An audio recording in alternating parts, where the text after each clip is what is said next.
One couple pulled in $280,000 the year everything looked perfect. Matching SUVs, dream home. People literally stopped them at dinner parties to say, "You two are goals." 7 years later, they filed for bankruptcy. Another couple, a nurse and a logistics coordinator, never earned more than $72,000 combined in the same stretch. 14-year-old Camry, home-cooked dinners most nights.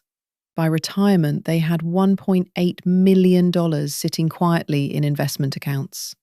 Same country, same generation, completely different outcomes. The difference wasn't income. It wasn't intelligence. It was something harder to see and far more important to understand. And today, I want to walk you through exactly what it was. Here's something most financial education skips over completely. Financial success has very little to do with how smart you are. It has everything to do with how you behave. I've watched couples earning over $200,000 hemorrhage money every single month, and couples earning less than half of that quietly build real, lasting wealth. The income wasn't the difference. The behavior was. Morgan Housel, in his book The Psychology of Money, argues that financial behavior is the most decisive variable in long-term outcomes, from national economies all the way down to the decisions you and your partner make on a Tuesday evening when one of you wants to upgrade the kitchen and the other wants to put that money in savings. And here's why this matters specifically for couples. Two people in the same household can have completely different money scripts running in the background. One of you grew up watching parents stockpile savings like it was armor. The other grew up in a home where money came fast and left faster. And saving felt pointless because there was never enough to save anyway. Neither of you is crazy. You both have different experiences that shaped you long before you met. And by the time we get to the end of this video, there's one idea I want you to hold on to, because every story we're about to cover connects back to it. The first step toward building wealth together isn't agreeing on a budget. It's recognizing that your partner's relationship with money isn't irrational. It's personal. Understanding that doesn't mean you agree on everything. It means you can finally have the real conversation. But first, there's something uncomfortable we need to acknowledge about success, and most couples aren't ready to hear it. Now here's a harder truth. And I want you to sit with this one for a moment. A significant part of what we attribute to smart financial decisions has an invisible ingredient that nobody puts in the spreadsheet: timing. I know two couples who graduated the same year, both working professionals, both disciplined savers. The Okafor Bryants bought their first home in a neighbourhood that gentrified within 8 years. Their equity nearly tripled. The Reeds made the exact same calculation, researched the same way, bought at a similar price point, in an area that stagnated. Same effort, dramatically different outcome. Timing and geography were variables neither couple controlled. I'm not telling you this to make you feel like nothing matters. Housel's lesson here is actually a liberating one. Not all financial success is pure skill, and not all financial struggle is pure failure.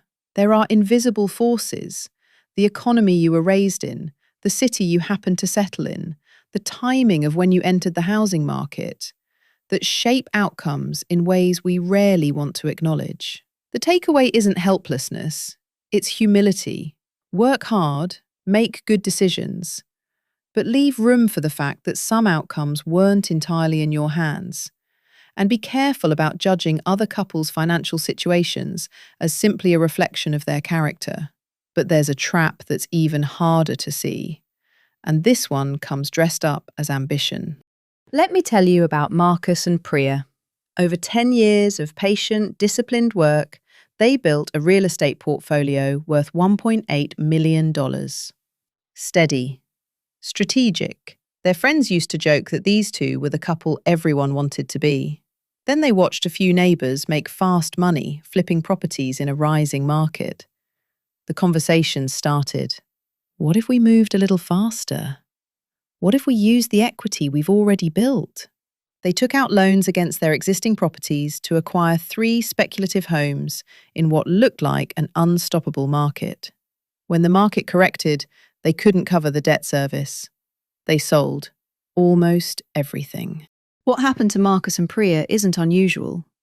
What Housel calls the never enough trap is one of the most dangerous forces in personal finance. And it's especially dangerous for couples because the temptation often arrives dressed up as ambition, not greed. The goal keeps moving.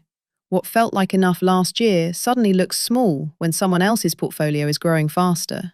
And each time you raise the target, you absorb more risk, more exposure, less room for anything to go wrong. The most difficult financial skill, Housel writes, is making the goal stop moving. Because the moment satisfying what you have gets outpaced by wanting more, you start taking irrational risks, and you often don't notice until after the damage is done. Here's the other thing he says that I think couples specifically need to hear. Social comparison is unnecessary torture. There will always be another couple doing something that looks more impressive. If you're constantly adjusting your goals to match what someone else appears to have, you're not running your own race. You're running theirs. Let me ask you this. What's one area where you and your partner feel the pull to keep up with other couples financially? Drop it in the comments. I promise you're not alone in this. Let me stop here for a second, because what I'm about to share is where most financial conversations completely drop the ball. We spend so much time talking about how to make money, and almost no time talking about why people who make a lot of it still end up with nothing. The answer isn't what you think. Think back to Derek and Simone, the couple from the opening, the ones who pulled in $280,000 in their best year and still filed for bankruptcy. They weren't reckless people. They were ambitious people who never realized that building wealth and protecting wealth require fundamentally opposite strategies. Getting wealthy demands some boldness, risk tolerance, optimism, the willingness to bet on yourselves, on an opportunity, on a business idea that might work. That's the energy that gets you in the game. But here's where couples break down. Once the money starts coming in, they keep playing the same aggressive game. They assume the income is permanent. They expand the lifestyle to match peak earnings, not average earnings. They take on obligations, the mortgage, the car payments, the school fees, that require everything to keep going well. And when something doesn't, there's no cushion to absorb it. Staying wealthy requires the opposite of boldness. It requires humility, patience, knowing when to stop pressing. Housel is direct about it. There is only one way to stay rich, a combination of frugality and paranoia. Frugality meaning you use your resources with genuine care. Paranoia meaning you never stop respecting the possibility that what you have could be taken away. Not through anxiety, but through discipline. And then there's compounding, the concept that sounds boring until you run the numbers. Warren Buffett accumulated more than 90% of his net worth after age 50, not because he suddenly became a genius in his 50s, but because he had been consistently investing for decades before that. His real advantage wasn't insight, it was time, and never interrupting the process unnecessarily. That's available to you, but it requires the mindset of staying, not just getting. And that mindset starts with rethinking what saving money is actually for. Because most couples have it completely backwards. I want to offer you a reframe. Forget the phrase emergency fund for a moment. Start thinking about a freedom fund instead. Because here's the thing most financial content buries. Saving money doesn't primarily give you more stuff later. It gives you options now. Nadia and Ben had 8 months of household expenses saved when Nadia's workplace became genuinely toxic. Not just difficult, but damaging to her mental health and quietly to their marriage. The conversations were hard. The anxiety was real. Leaving felt impossible. But because they had built that cushion together, Nadia could walk away without the family drowning financially. She took 2 months to recover, found a better role, and came out healthier. Their marriage came out stronger. That's what savings actually buys. Not a nicer vacation, not a bigger television.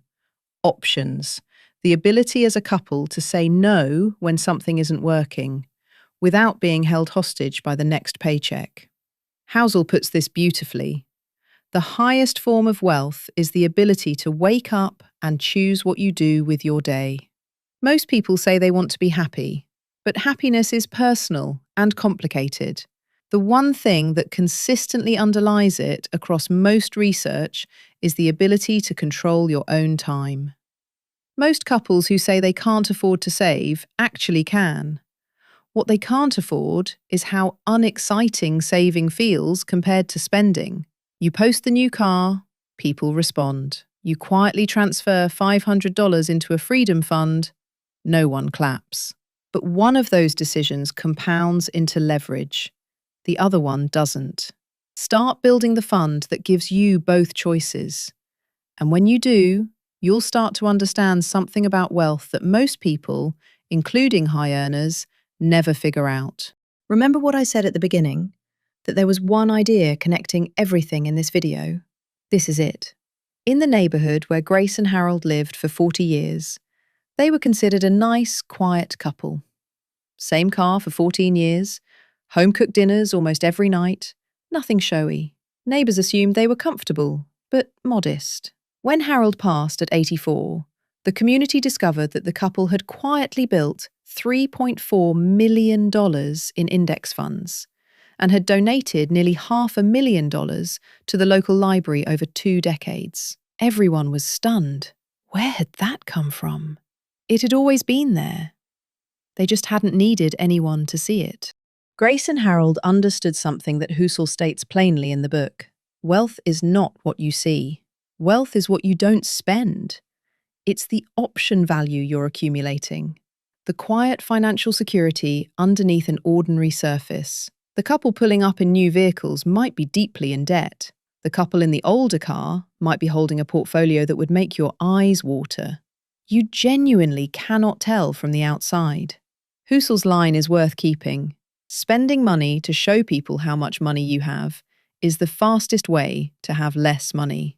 Looking wealthy and being wealthy are two completely different games. Looking wealthy is easy. Swipe a card, finance a car, lease a lifestyle. Anyone can do that. Being wealthy is about what nobody sees. Have you and your partner ever felt pressure to look financially successful to the people around you, even at the cost of actually building it? I'd love to hear from you in the comments. The reason that pressure catches even disciplined couples off guard comes down to something almost nobody talks about in personal finance. Let me be direct about something you might not hear often. Money decisions in a relationship are not primarily mathematical. They are emotional. And the couples who understand that are the ones who make it work long term. When markets drop 30%, the rational thing is to hold your position. Everybody knows this. But knowing it and doing it feel very different when you're sitting across the kitchen table from your partner and both of your retirement accounts are flashing red. Emotions don't pause for logic. Housel makes a distinction that every couple needs: rational versus reasonable. Rational is choosing the technically optimal investment strategy and holding it regardless of what happens. Reasonable is choosing a strategy that you can both emotionally sustain through volatility, even if it's not perfect on paper. One is correct in a textbook, the other works in a real marriage.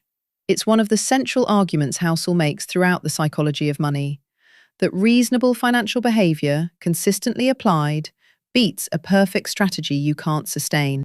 Two couples illustrate this well. Teddy and Anna spent 14 months debating their approach. Index funds, individual stocks, real estate trusts. Every time they reached a decision, one of them found a reason to wait. Meanwhile, Jade and Marcus set up a $300 automatic monthly transfer into a simple index fund the week they returned from their honeymoon. No debate, no optimization, just a decision they could both live with and actually follow.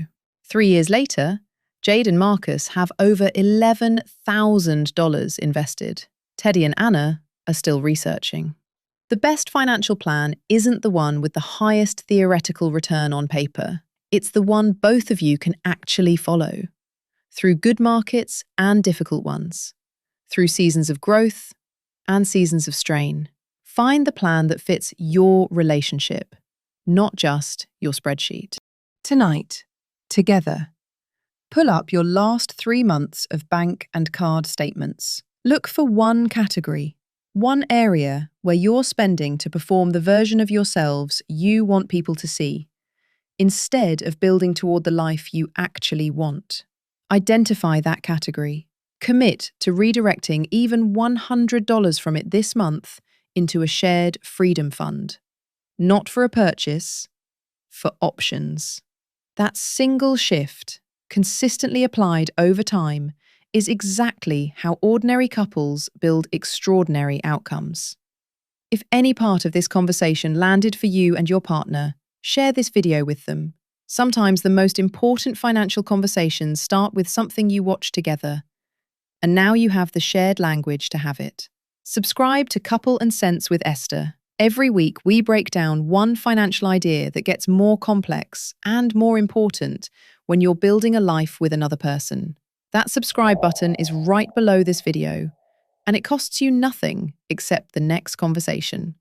If you want to keep going, watch this next. 40 money rules from the world's best finance books. These are the money conversations most couples are having too late.